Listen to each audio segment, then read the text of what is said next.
So I am absolutely thrilled to have once again my pal on the other side of the pond, Pam Gregory, for my infinite wisdom guest here as we begin 2026. I could not think of a better person to be chatting with about where we're going, what we're doing, the frequency we want to be holding. And Pam, I have to say that I listen to so many of your broadcasts, and as I said to you when we chimed in here, I feel like I have a chat with you every week. Of course, I don't, but it feels like that because I listen, and I listen to your guests. I listen to your astrological understandings and forecasts. But I think the thing that I listen to the most is your conviction and holding strong this position of positivity about the world we are moving into and the evolution that we are going through, which of course aligns with me very much. Talk to me a little bit about how you came around to this understanding, if you can even trace it back. Yeah. Okay. Actually, I'm going to blame you. Okay. I'm going to blame you because I think it really began, and I've said this in so many videos. You might have heard me say it, that you did such a service for humanity, Lionsgate 2024, when you and I, as you said, were in cahoots, swapping messages about the astrology, and you were guided to lead a group up to Mount Shasta, and I think it was dawn, it was very early morning, that you had to take the group into meditation, and this Excalibur bejeweled sword appeared in front of you, and you were told to pierce the film. I remember those were the words, weren't they? And that and having done that, Merlin and Lord Yeshua, if I remember correctly, said you had exceeded all expectations, and that piercing of the film would continue to tear. And I think that was a huge moment for humanity. So I blame you. What? I don't know what to say now. Well, I think it really started then, actually. Energetically, I think that was a real pivot point for humanity. I truly do. I'm not just saying that to flatter you. I truly think that was an immense moment, because then we went into the astrology for 2025. Is there anything you'd like to say before I answer your original question? No, but I think it was kind of divine that you and I had already connected because of all the people I could think of at that time. And when you feel called to do something and you're receiving these messages, there's still a little human doubt in there.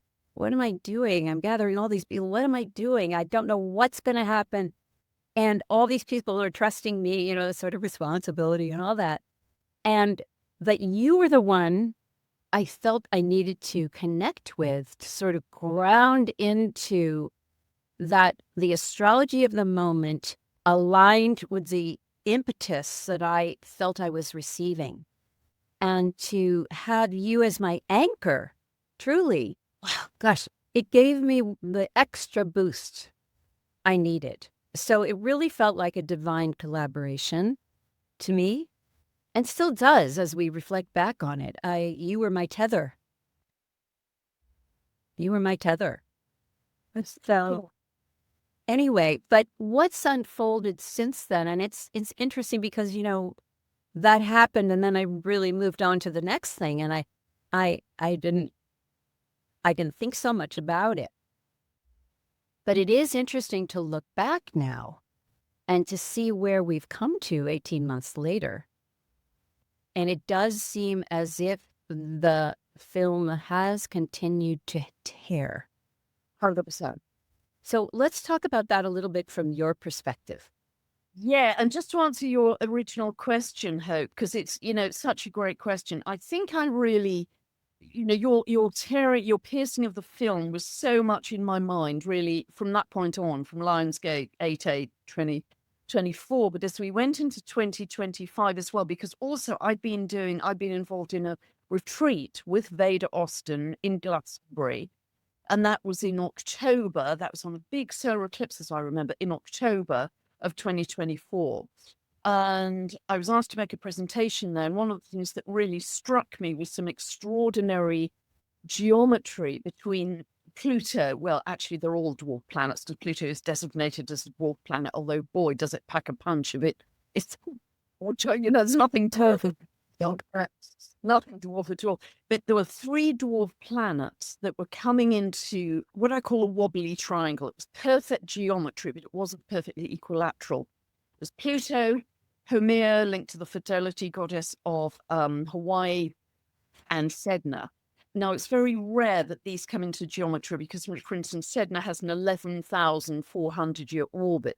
Pluto's got a 248-year orbit. Haumea has, I think, 289-year orbit. So, but they were coming into this very unusual geometry that wasn't just about transformation of humanity. It was actually about a complete metamorphosis, a change of state. Because if you follow the mythology of Haumea, about she could, morph her body from an old crone to a young maiden, which we're all very much looking forward to. She could birth babies from all over her body, not just the regular part. There was a regenerative principle with her that was going beyond just the kind of Pluto death, tree falling in a wood, rotting down to make fertile soil and new growth. That's a kind of linearity. But with Haumea, it was regenerative in a different way. And then Sedna, you probably all know the myth that she had an inappropriate marriage, asked her father to come and rescue her. He came in a kayak, big storm blew up. Father throws Sedna out of the canoe to save himself. She tries to cling on to old methods of security. Father chops her fingers off. She drowned, where she floated down to the deep and transmuted into a beautiful sea goddess, and her fingers became new, beautiful sea creatures like dolphins and whales, etc. So that was a whole metamorphosis, not just a linear transformation. So that's what I was talking about actually at that presentation with at Veda's retreat in October 24. And then in 2025, I spotted this very unique configuration that seemed to be completely unique. In fact, no astrologers contradicted that. I believe it's completely unique ever in our history, that we have a very symmetrical trine between Pluto and Uranus.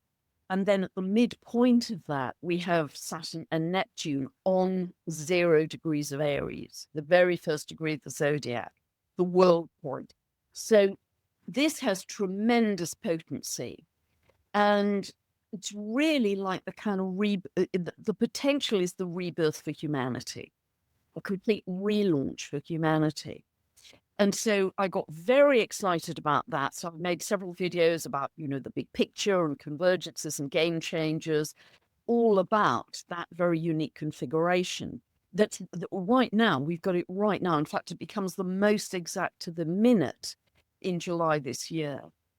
But it really spans, because they're all slow moving, it really spans 2025 to 2027. And so I got immensely excited about this on top of what I'd spotted with the 3 dwarf planets in this wonky triangle. So wow, this is really exciting in terms of this, because to credit my very good friend Heather Emsworth, she'd spotted that this Saturn-Neptune conjunction, just to take that element of it, hadn't happened at 0 of Aries since 4,361 BC, almost 6,000 years. This was a big deal, that, and you can take the various parts of it and go back to the seed points, and there's some big themes in there. So I got very excited, but I felt I was going out on a bit of a limb, really, because else really, but anyway, off we go, Mercury and Aries, off we go. And then I heard that Richard Rudd had talked about his whole gene key of freedom, the 55th gene key, his most famous one of the water nymphs to the dragonfly, complete metamorphosis. And he was also talking about a complete genetic mutation across all species that was happening starting in January 2025. And then listening to Lee Harris and his new book, The Future Human, and I was tuning into various other people, and all of these other gifted, brilliant people in their modality and their language were feeding into what I was seeing astrologically. So I was like a kid in a candy store, because I was just, all this all these other very clever people are seeing what I'm seeing through my lens, and so that's been true. And we are now clearly, absolutely in the crux of the crucible of this change. I mean, you can see it all over in the outer world, how, the old outer world is kind of crashing to earth, and it will get louder. It will get louder and crazier, and, the theater scenery is collapsing, and the actors are shouting to keep the audience engaged. But, it's just crazy time.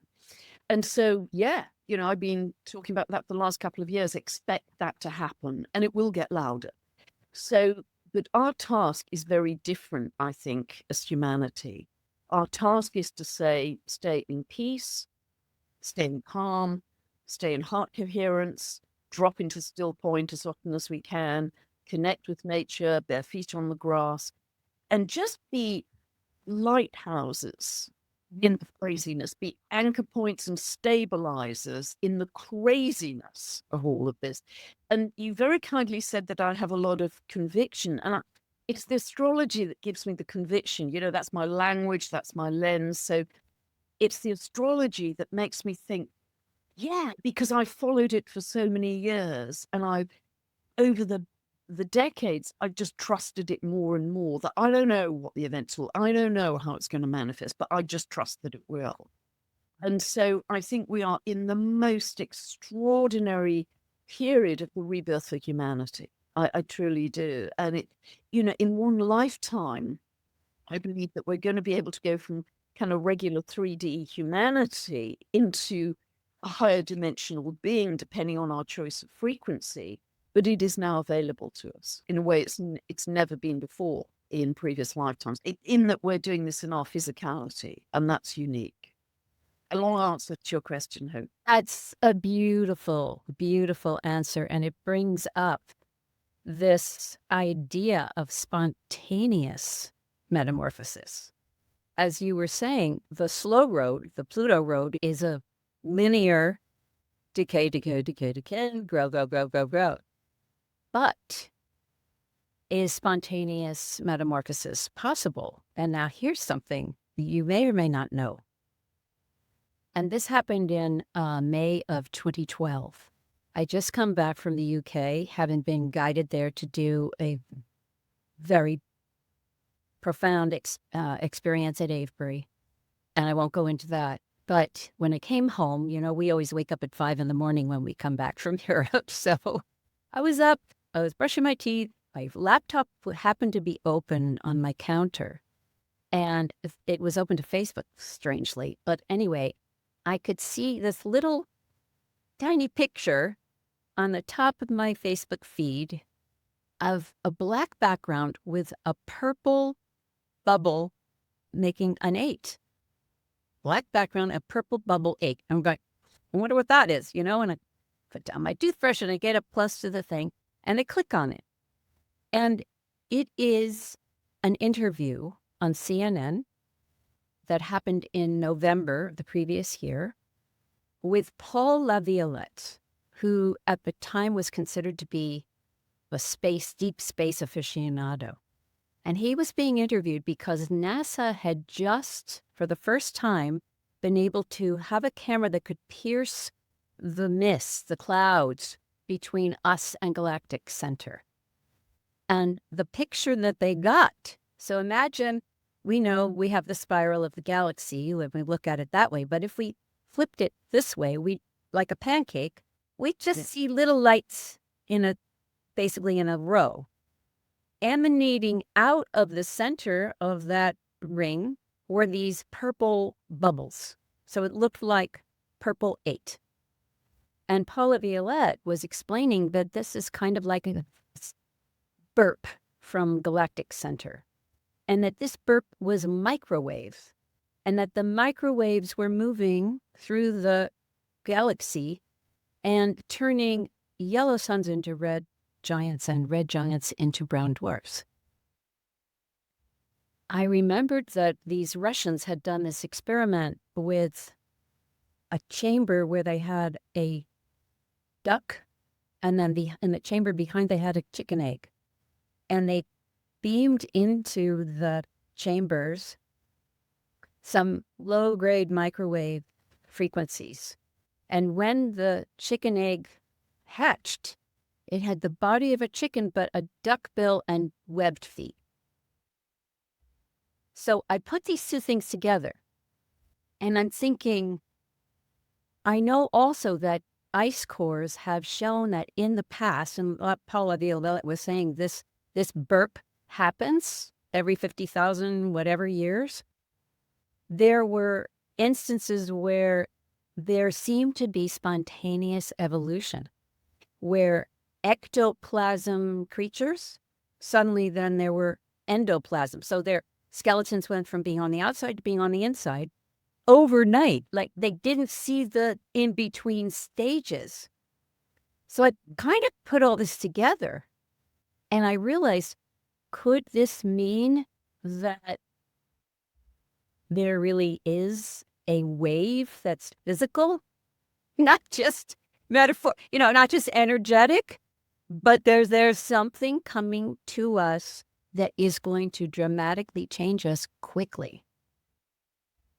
So I'm thinking, and then last week I saw a little video and it showed a picture and it said there was a massive wave moving through the galaxy. And it showed a picture of it. So I'm just thinking, with this setup that you're talking about, what's possible here is that kind of moment, spontaneous switch could happen. Yeah, that's so interesting, Hope. It really is, because I know over the last sort of 18 months or so, the James Webb Telescope has picked up some very high bursts of energy from the galactic center that they haven't seen before. And you may have heard my conversations with Dr. David Clements. Yes. He said that these big bursts of evolutionary energy, and he said the first of them was going to be on the 4th of December. And this was in sort of November time. I was speaking to him, recorded on my channel. And I said, well, gosh, that's a full supermoon in Gemini. That's kind of karmic choice point for humanity. And of course, he didn't know it was a full supermoon. I mean, why should he? But he's talking about a series of big evolutionary waves coming in all through this year for humanity. And then, of course, you have, wonderful people like Ann Tucker, who I share information with, and she's been talking through her angel messages very consistently for the last, 2 years at least, about this solar flash. Yes. We're building up, the sun is super active right now. We've just had a whole series of very active bursts from the sun. That is going to continue, I think. And Anne, in her messages, has been saying there's going to be this big solar flash, which will last 3 days. And essentially our guidance is just to go into a kind of hibernation for 3 days. We'll feel very heavy and tired, just go into a kind of chrysalis or cocoon state. And when we emerge, we will emerge in a different state of being, a very heightened consciousness to that which we entered. And I think that's highly likely to be this year. I mean, Richard Rudd would say next year, because he's very focused on 2027, I think, in his teachings from Ra. But I would say this year is the big year of transition. I mean, you can see already, what is it, week 3 of January, how much is happening in the world already. This is going to be kind of wild and crazy out there at the 3D level as we really build momentum in heart coherence at higher dimensions. I mean, we have apparently, just like you exceeded all expectations with your Piercing the Film, Hope, apparently humanity is exceeding all expectations in its ability to hold higher frequencies of consciousness. That is what my folks are saying, my peeps up there as well. There's a strong element of building, if it hasn't already been built, self-love. First, we talk about heart coherence, and I love your building momentum of heart coherence. And I think that's where we're going with this. If we're going to prepare for this whatever transition, the heart element is the key. It's really the only place to go, because our minds aren't going to be able to make sense of it. And we need to start with our own selves. We need to start, and this is whether it's Yeshua, whoever's speaking, they are really laying into this idea. And it's not new. But I think any of us who have kind of gone down the rabbit hole with self-love, there are all kinds of ways that we block ourselves to be able to truly perceive what that needs. Oh, I like myself, that's good. No, it's deep acceptance of all our human frailties, of everything. It's deep forgiveness, right? And so if we were, I'm curious, is there a constellation or an outer planet or something that carries that frequency of self-love, self-forgiveness? Is there something you can think of that would be something we could kind of...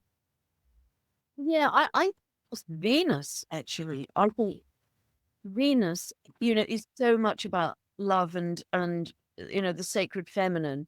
And I really think it's so interesting that as three-eye atlas, as you know, Hope, is still flying through our solar system, and various people have shared this with me, people whose judgment I would very much respect, have said that as three-eye atlas passed at its closest point to each of the planets, Mars, which I think was on October the 3rd, Venus, I had a very powerful experience then, on November the 3rd from memory, it is activating those planetary archetypes to a higher level, level of expression. And of course, it will be flying by to the closest point to Jupiter on March 16, 17, before it exits. And we don't, it's not on an orbit, it's on a one-time flyby, as far as we know. But there does seem to be a level of activation, because it wasn't just me that had this extraordinary experience. Other people have reported them too, of feeling just this incredible wave of love and bliss that was infinite. Had two during the night, on that night when it was closest to Venus. So I would say Venus is the best place to go, because also the mythology of the dwarf planets is less known, so they're kind of less accessible. Everybody knows that Venus represents love and kind of the divine feminine as well. Right. So be my go-to planet. Yeah. Okay, I love that. And that's so recognizable. It's so easy. And so I'm just thinking of people watching this and thinking, you can tune into Venus with your heart, of course, and you can put some of her iconography around and just keep aligning with that. And especially for men. Men have got divine feminine too. It's not an expression of gender. It's an expression of frequency, really. Yeah, exactly. Okay, taking another little turn here. Recently, there was news of this black hole that suddenly erupted. Have you heard of this? No, I haven't. It's quite stunning. It's been dormant for like 10 million years, and all of a sudden it opened up. And again, it's an anomaly. They don't just wake up like that. So something is prompting it. And one thing I read about it was that it reminded me of Pluto. It's a change maker. So this is recent, like within the last week. And I think it's another sign that we are on this trajectory of great change. I'm trying to remember the name of it, but I'll find it. Go ahead. Yeah, that'd be great. I'd love to see the link. Maybe put the link beneath the video. That'd be really super. But what is interesting, Hope, when Pluto moved into Aquarius, which it began to do in 2023, and it hadn't been there since 1798. So, this is a big deal. And every time Pluto moves through Aquarius, and it's got a 248-year orbit, so it doesn't matter if it was in the 1200s, the 1500s, and then the late 1700s, we always go further out in the cosmos. We discover more of the out there. Oh. Partly because our telescopes are bigger and stronger, But also, of course, it isn't just the out there, it's coming from the in here, it's coming from the expansion of our consciousness. So I knew when Pluto started to move into Aquarius, we would start to see a lot more out there activity. So whether it was all those strange drones happening principally over the US, or whether it's Three-Eye Atlas, which is completely anomalous, or whether it's this black hole erupting, which is completely anomalous, or even 2 days ago, the brilliant geophysicist Stephen Burns was talking about how anomalous the Schumann resonance is at the moment. He can't account for it, and that's the heartbeat of the Earth. There are going to be anomalies everywhere because we are changing our state so rapidly. So we've left linearity, we've left the tram tracks. Yeah. Or is going to be the unpredictable, the jump, the genetic jump in state, which is what Richard Rudd mentioned at the start of 2025. And so we are going to see these all over the place. I think you're spot on, Hope, in talking about these spontaneous evolutionary happenings. I think that is absolutely where we're at, because there's certainly spontaneous changes of consciousness right now for people. People are spontaneously speaking light language or becoming telepathic. All of a sudden, they don't do a course or read books to how to speak light, just boom, they speak light language. So these jumps are going to be happening because the energy is no longer linear, or not to such an extent, it's discontinuous. Aquarius is discontinuous energy. Uranus, particularly when it moves fully into Gemini on April 26th until 2033, is discontinuous. And it's very much to do with galactics, our galactic connection, a lot of light codes coming in from the galaxy, which are stimulating our DNA and helping us make these evolutionary changes, shift from carbon to crystalline. All of this is happening kind of all at once. But it was very clear to see in the astrology as well. So it's thrilling, actually. It's thrilling to see this manifesting with such promise and potential, and for me, clarity, if that makes sense. Absolutely. And it reminds me of that old story, which I think is true, but I couldn't prove it, of Captain Cook and his ships sailing to the Polynesian islands, and most of the people could not perceive those ships. It was the shaman of the village who said, these are coming our way. But their consciousness, most of the people's consciousness, was not expanded enough to take in the new information.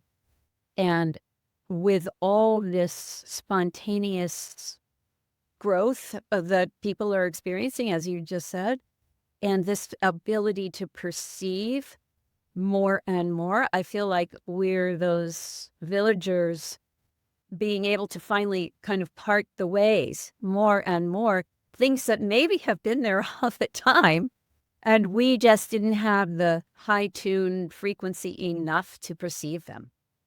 I would agree 1000%, because it's no longer about linear progress. Right. It's expanded perception, and it's a remembrance, actually, isn't it? Yeah. It's remembrance of the kind of abilities we had. The people talk about this, this time in history as the pinnacle of civilization. I think that's very far from the truth. I think we're kind of barbarians at the moment, still murdering. It's just horrendous. So, if we go back to ancient times, and you will know this better than me, of ancient Lemuria, just the ancient shamanic wisdom, they were so much more gifted, or so much more aware of their abilities than we are now. But it's coming back online. We are remembering those incredible gifts, and to connect to the earth and the cosmos and our galactic family. And we are going to add more abilities on beyond what we had before. So it's a remembrance, it's a going back and recovering via that shedding of the veil. But it's also developing new abilities going forwards that we haven't experienced before. So it's a thrilling time, because it's going to move so fast. It is not going to be dull. It's not going to be boring. It's going to move really fast. This year, my days seem to last about 3 hours. I didn't bother you with that. I mean, it's another radar.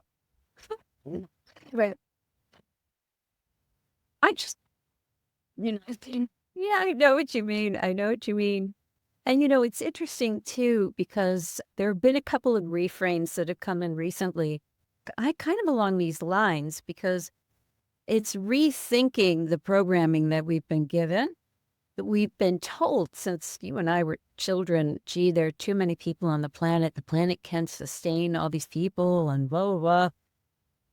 But my team came in not long ago and said, listen, every person who is present on the planet today has that, for lack of a better word, God spark, that essence, that light within them. Most people are good people. It is because there are so many people on the planet with that light within them, even if they're not awake, that we have the potential to tip this scale this time around into, make the leap, right? And tip it into the world we want to see. There haven't been this many people on the planet. If there hasn't been enough engines in a way, or if every person is a little engine, now we have the power, now we have the steam to be able to take that leap. And I thought, wow, what an incredible reframe of a thing that seemed negative for these many years into a positive. Oh, it makes sense now. I really agree with that. And it's really interesting as well, because, there are 8 billion of us on the planet. But as I understand it from Dr. David Hawkins' work, his map of consciousness, and also Joe Dispenza, Greg Braden, Bruce Lipton, they are all saying that it takes a tiny percentage of humanity with high frequency to actually positively influence a great mass of people, because that's much more influential energy, downward causation, than the other way around. And so, yes, there are an awful lot of people on the planet, but even if they still represent a small percentage, it doesn't matter. It's enough to get beyond the tipping point. And we are already beyond the tipping point. I mean, our ascension is now unstoppable, I feel. And that's kind of confirmed by these much more gifted people I speak to, that we are now, it's like a snowball rolling down a hill. This is now unstoppable. However much noise and clanging and shouting and pantomime there's going to be, this is an unstoppable snowball running down there. Oh my God. It's so beautiful. And we are so fortunate. I'm glad we chose to be here for this. It's an incredible honor. And to be able to continue to communicate, hold your ground, hold your stillness, hold your heart, hold the love, to be able to just, kind of on repeat, say these things. It helps me as I do it, but when I listen to you, it helps me as well. And I just think we're just so blessed in a way to be here at this time. Yeah, and it hasn't always been easy, has it? Like, collectively or individually, it has not always been a walk in the park. Not at all. It takes, well, we're going back to that word conviction. We have these choices to make. Like, a lot of times, I think people are sort of not aware of how significant that choice is. They kind of awash in the stuff, and they have these ideas of, gee, wouldn't it be great? Or, okay, I'm going to meditate today or whatever, but they haven't made that choice, that commitment to a point of view. And once they make that commitment, that conviction that you hold so beautifully, once they do that, what they don't realize is everything is going to adhere and cohere around that choice. And then it's a question of holding that. And that's where, as you say, it can get to be a little challenging, because we're pulled and pushed and, and we're tempted, and information comes in and it can knock us up. But having made the choice, it gets easier and easier if we keep coming back to that touchstone. And that's why we have so many teachers at the stroke of our little fingers. People can dial in Pam, people can dial in David Clements, people can dial in, long list, you've named many of them, and we can come back to our original conviction. Yeah, absolutely, Hope. And I think that's what's most important. And I think through this year, we are going to see a lot of people waking up. We're going to have these big revelations of truth that are going to be shocking and head spinning for many people, they will really virtually force waves of mass awakening as we go through. Yes. So I think that can feel destabilizing and kind of crazy. And, everything I believed, what are you telling me is, well, actually, yes, that's just, and be easy if you're still giving your power away to the external to get caught up in the drama and the distraction and the complexity. The outside world is extremely complicated. So I call myself a simple bumpkin because I really think I am, because I always bring it back to the simple, from the inside out, not the outside in. Plan stillness meetings with yourself all through the day, maybe 3 or 4 times a day. Say, okay, those are the times when I'm just going to close my eyes, drop into my breath, do the yogic baby belly breath, which is free on my meditation page of my website. Anybody can do it. You download it as an MP3, or just listen to your breath, which you slow for, say, 10 breaths. And particularly if you're feeling stressed or something isn't flowing or you're having tech glitches or whatever, just, okay, you think you've got no time, take time out to do that. And then infinity wave, your beautiful downloading vision of the infinity wave, use that. I use that all the time, Hope. And things just, when you come back, things just start to flow. Yes. So everything becomes very simple if you live from the inside out. If you see yourself as a lighthouse, if you drop into your breath, you drop into your heart, your head, your heart. If you feel and intuit your way through life rather than thinking it, which we always have done, if you use the infinity wave, if you use the Hawaiian prayer, the forgiveness, the Ho'oponopono, that's another thing, but keep it simple. Every morning I take out my neighbor's Labrador, who I absolutely adore, and we put the world to rights. And I walk through ancient woodland, often go down to a little stream where there are dragonflies in the summer. I've talked about this many times, and I throw sticks for him in the stream, like I did when I was 3 years old with my old dog. And I'm in bliss. I'm in complete bliss, whatever the weather. And that kind of grounds me and makes me, and do you know, Hope, this is bringing back to me many years ago when I was in my mid-20s. I went off, and I know you and I have got a lot of love for the Himalayas, and went off on my own and spent 5 months on this huge adventure and going into Nepal soon after it was opened. It used to be a closed kingdom. So there I was all on my own, and, went to this trekking association, which at the time I think was the only one in Kathmandu, and said, I'd love to do this trek up the Annapurna range. And they were so sweet, and they gave me 3 Sherpas to obviously guide me and feed me and pitch the tent, etc. And they didn't speak a word of English. They couldn't say hello, goodbye, thank you, nothing. And so off we went on this 7-week trek to 19,000 feet. And it was and I didn't see another Westerner the entire 5 months I was there, because this is way back in the mid-70s. This is a long time ago. And, people, it was one of the best things I did in my life. And, yes, you struggle for breath at high altitude, but they looked after me so lovingly, even without the language. They'd always pitch the tent facing east, so I could see when the sun came up in the morning, and they'd bring you a bowl of warm water in the morning, and you learn quickly to start with your teeth and work down wrong, where, and, they were so loving. And later people have said, didn't you worry they'd rob you? They were just beautiful. The Nepalese people very well. And I remember as we started to come down from 19,000 feet, because the air gets heavier, and gradually over the days and weeks, you start to see the foothills and, the little lights. And I remember, the point of me all rambling on about this is, I remember thinking life is so simple and we make it so incredibly complicated. And that, goosebumps. And that lesson has stayed with me, to touch into simplicity in chunks of my day, not just minutes, but chunks of my day, to bring me back to what is absolutely infinite and essential and fundamental in life. If we get that right, if we get our inner state of being right, everything cascades from that.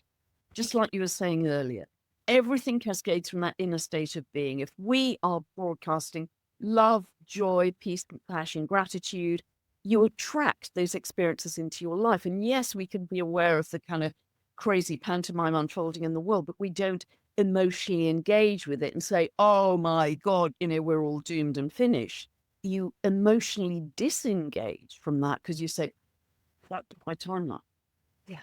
Does that make sense? Oh, so much sense. And I couldn't even tell you how much I agree. And I think this simplicity is a real key to this. I remember at one point within the last 15 years, and I was doing a channeling one morning by myself. I was just, I don't know what I was doing, but all of a sudden being called creator, spelled out creator. And so I was chatting with creator, which we can all do. I'm not special, but I was as a lay person searching for a unifying principle. Like, all the brilliant minds of the world, but I'm just my little self thinking, wouldn't it be great if there was a unifying principle? And of course, I expected it to be complicated. And creator showed me actually an infinity. It was black on black. So black background, black infinity. And everything in creation was on the surface of the infinity. It was all held in a unified field of infinity. And it was moving, and it was like everything's right there. And I remember coming up against my own inner bias that it had to be complicated. And I was like, oh, I said, it's that simple? He goes, yes, it's that simple. It's all of a piece. It's all held together. It's all moving. And that's what it is. Now, people can argue with that and say that's ridiculous. But coming back to this point of simplicity, I went, okay, from now on, it's got to be simple. And the wave is simple. It's so simple. It's got to be simple because how can everybody grasp it? I mean, we don't need to be special in some way to be able to grasp these truths that are few and lasting. And I think developing the daily habits as you have, and you beautifully talked about, and they don't have to be complicated. Mm-hmm. And they ground us back into our truths. When we talk about truths, how many can we really say? Just a handful, really. And so touchstoning on those simple things that we can say, yes, this is true for me. And your daily walks. I want to take that daily walk with you with the doggy. I love it. We are such great mates. And he's got a great sense of humor, actually. So we have lots of fat jokes between us. But anyway, but if you can only find coherence, I'm sure you'll agree with this, Hope. You can only find coherence if you go inwards to your heart. If you're looking outwards to the news, to external authority figures, you're going to scatter. It's going to become incoherent because you're spinning between this narrative and this narrative and this narrative. You're just giving it all away. You can only truly find that coherence by turning inwards. And it's the heart that will lead us, not the head, because we've lived through such an information age and taught, really, encouraged to have short attention spans, but it's the feeling, it's the intuition will guide our decisions and our choices much more going forwards. And I know you'll agree with this rather than the head, because everybody's intuition is being upped right now. Everybody's psychic sensitivity and, just reading a person without them even speaking, or reading the energy in a room or a place. You can pick it up, certainly for me, much more easily than I could even a year ago. Yeah. What you're seeing this all the time. Yes. And, we've got, I want to talk a little bit about the heart, and I also want to talk about the models that are already existing in the non-speaking autistics. And I know you interviewed Susie recently, Susie Miller. Oh, love her so much. These folks are the new human. I think They are our bridge. They're walking examples of the next iteration. And speaking of intuition, holy cow, that's what they are. That's what they do. And they are very heart coherent.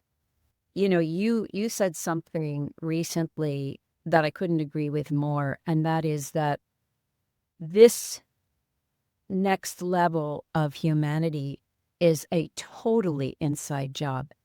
It is us evolving internally. That's why the wave came, to help to handle all these incoherent things happening on the outside, to keep ourselves in the love and compassion that keeps that lighthouse strong. But also it's working to make us more, to help us evolve along a path, because we could evolve in various ways, but we want to evolve from this internal place, from this heart coherence. And it's just so cool when that is happening on the inside. And way out there in the cosmos, as you tell us all the time, are these signals, are these stories, is this pathway. Even in, Chartres Cathedral, there are the 4 fixed signs carved there in the stone, which I was just listening to Randall Carson, and he was talking, if you take those 4 fixed signs, they make a cross. They make a sign literally in the sky that is telling us something. It's a map in a way. So we have this internal process, and we have the reflection in the cosmos. And they are speaking to one another. Would you say that? Yeah, absolutely. And, that's why it's so interesting. Thank you, Hope. I think that's why your birth chart is, and I've had this confirmed by Lee Harris's channeling and also Zach via my good friend Janet Trelaw, that our birth chart is etched physically, not just energetically, but physically, electromagnetically in our hearts. Mm-hmm. That becomes like your unique signature, your resonance, like a tuning fork to the transits, the planets that are moving around all the time in their orbits in the heavens. They are forming different geometry and different, I believe, magnetic resonances with your own unique birth chart in your heart. Oh my goodness, Pam. And that starts to be, that's like the symphony of the spheres. Yes. Your unique song. Oh my goodness, you just blew my mind. That's why I think it's going to be all about magnetic resonance going forwards. Kind of physics of consciousness. Yeah, and that's why I think that, and we haven't fully discovered it or, got to the bottom of it, but I think we will discover it. That's how astrology works. Oh, God. Thank God for you, honestly. That is so profound. So profound. I mean, look, I've been doing this for decades. You've been doing this for decades, and you just dropped something that is wow. Thank you for that understanding. I don't think that gets spoken of enough. Yeah. If we go goosebumpy, then that's kind of validation that there's truth in that. And I think we will absolutely discover that in a measurable way in this lifetime. I truly think we will. But that's the heart, excuse the pun, of the concept. Wow. Okay, I'm still digesting, and because now so many things are coming off of that. But it's a solemn, sacred thing that just came out. And so I almost don't want to layer anything else on it, even though my mind is spinning. So we're going to have another chat, Pam. Fantastic. Lovely. I want to leave people. I want to leave people with that, because I don't know if anybody has voiced it in the way that you just did. And we just landed on it organically. And I want to have people just resonate with that a little bit. So I think we will say sayonara right now for the moment. I'm levitating. Oh, thank you, my dear friend. I love you I've so never much. expressed it in that way before. It's You just blew the top off, okay, honey? You just did that. it's conversations with you, Hope, that have literally the proper. Well, I think we build on each other, and we never know where it's going to go. But that really, wow, it's all of a piece. It is. It's In a very real way. Consciousness. It's one organic consciousness. They are not separate bits of rock out there. It's one organic consciousness. Yeah, and it's personal. Yeah. And it's not personal. That's it. Not you. Yeah, we are fractal expressions of divine intelligence. We are. All right, my friend. Well, thank you. Thank you. And thank you for sharing that story again of your trek in Nepal. And I think it really proves how much of a gate opener you are at your core. You demonstrated at a very young age a fearlessness or a willingness to push past your fear and go into literally the stratosphere of our planet, the highest place on our planet, and just go for it without knowing anything, as something in your heart was calling you there, and it formed who you are. You're a gate opener for sure, and for many. So you, Hope, because I know you have a lot of connections and are doing some beautiful charitable work in Nepal, building schools and doing wonderful work. So I want to credit you for all the work you're doing there. It's a very rarefied and special place. It is, and I want the whole world to know about it. All right, my dear. Till next time. Thank you. Thank you. It's been a blast. I've loved it. Thank you. Me too. So, signing off. Much love to everybody. Love to everyone. Bye for now.